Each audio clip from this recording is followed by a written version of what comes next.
Hello and welcome on Thomas Geiger Car. Today with a prototype of the next generation Mercedes GLC, the single best-selling car in the Mercedes lineup. The car will have its world premiere in summer and will hit the roads in September. But we're here in Sweden joining the engineers on their final test drives, and I can already tell you a little bit more about the competitor for Audi Q5 and BMW X3. So if you want to know what to expect from that car, join me in my first drive and I'll tell you more about it. While I was only allowed on the passenger seat on the public roads, we're back on the ice field of the secret test area of Daimler, and I'm actually allowed to drive the next generation GLC on my own. I already realized on the public road how comfortable and how smooth the ride is, and how agile the car behaves in curves due to the new rear wheel steering.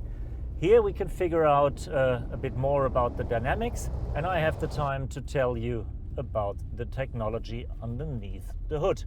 Yes, GLC is a sibling of C-Class limousine and station wagon, but with some major advancements. We have a different setup for the air suspension with much more travel between the lowest and the highest level. In total, that's 7 centimeters difference that you can have. And if you order the air suspension, you also will receive the rear wheel steering that will tilt the rear wheels up to 4.5 degrees, give you more stability on tracks like that and more agility, for example, in the city while maneuvering the vehicle.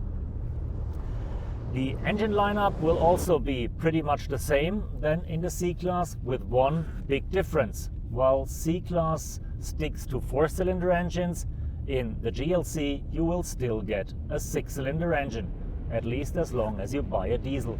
3 liters of displacement and way beyond 300 horsepower, I would assume. Starting will be with 4 cylinders only. Both petrol and diesel have 2 liters of displacement, and you will get 3 different types of plug-in hybrids. All with the 4 cylinders, all with a battery of more than 20 kilowatt hours and with more than 100 kilometers of range. So actually no need to wait for the next generation EQC. You can drive the GLC on electric power pretty far as well.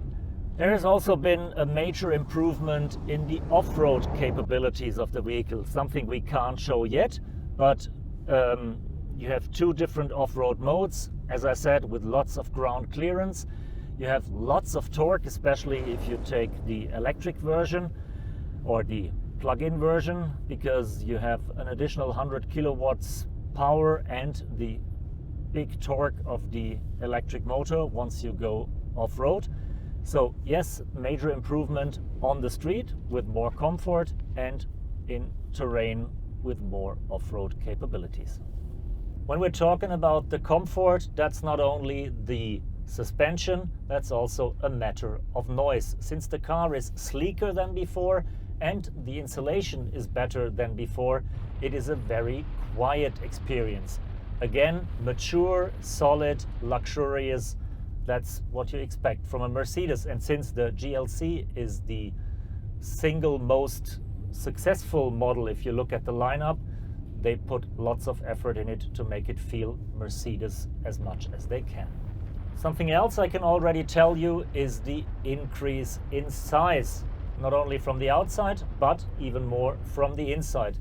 Since the car is 6 centimeters longer and the wheelbase was stretched for 1.5 centimeters, Mercedes gained lots of room and made use for that, especially in the trunk. While the trunk of the old GLC was a bit compromising, now you can use fully 600 liters and you have some nice additional features. For example, the tonneau cover can go underneath the trunk floor in a separate compartment.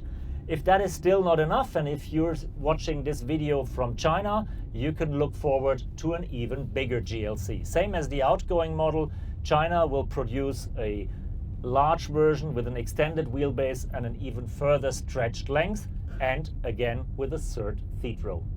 As usual with prototypes, I can't tell you much about the interior. because everything is still covered in these wonderful carpets and all these black canvas. But since everything is digital, there is some light shining through underneath, and what a surprise, you will have a digital instrument cluster and a big screen on the center console. As far as I understand right now, it's not going to be the Hyperscreen, because the Hyperscreen is reserved for the EQ models, at least for the moment. But as we all know, Gordon Wagoner is a fan of big displays and a big infotainment, so you will have a pretty shiny interior as well. The mission for the new generation GLC was to make something already very good even better. And that's not only due for the technology, no, that's also true for the design. So they took the outgoing model and made it more SUV-ish. They've raised the bonnet to give it more stance. They widened the track, especially on the backside, to give it more stance. And they addressed the issue that the outgoing model had some limits in the trunk space. So the car grew in size. It's 6 centimeters longer than the outgoing model, and it has a bit more wheelbase to give the rear seat passengers and the trunk more room. Other than that, it is very sleek, very slim, very air efficient. The final design I can't show you now, because we still have to wait until the camouflage comes off. Thanks for joining me on that first kilometers with the Mercedes GLC prototype. An experience that made me extremely curious to see and to drive that car once it's finally ready for production. Because the outgoing GLC already was a very versatile car that fits almost every need, and this car improved a lot. So I'm pretty sure it will stay the single best-selling Mercedes model in the lineup. And BMW, Audi and all the Japanese and Asian luxury brands will have a tough cookie to bite once this car hits the market.